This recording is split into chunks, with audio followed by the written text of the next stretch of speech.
Шар ариг уух нь ажлын бүтээмж нэмэгдүүлдэг гэдгийг та нар мэдэх үү?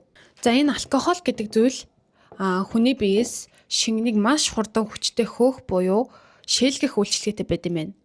Тийм болохоор шингэнээ алдсан бие нь шингэний дутагдалд орж толгоо өвдөх асуудал болдог юм байна. За дараагийнх нь конгнерийн төвшин ихтэй буюу бараа өнгийн шар ариг нь хүнийг шартуулах магадлал хамгийн их байдаг юм байна л да. Тэгэхээр яах ёстой байх нь вэ? Шаргал өнгөтэй шар аригийг сонгон зүг бахан. Алкогол хэрэглэх үед хүний биеэс эрдэс электролитууд алдагдчихэдэг учраас булчинд ядралт өгөх мэдрэгдэх гол шалтгаан болдог юм байна л да. Үүнээс сэргийлэх нэг арга байдаг. Ямар арга гэж бодож байна? За байж байгаараа ам цангаад нь ганц угаадах. За тэгээ та нарын төлөө.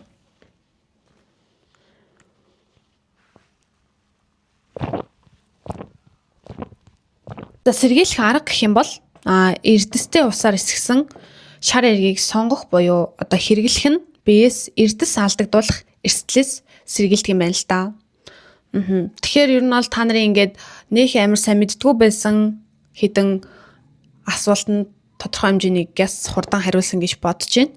Тэгэд би ямар ч сан саяны энэ их юм ярьсныхаа эцэст Pearl-ийг сонгосон зөв гэж бодлоо.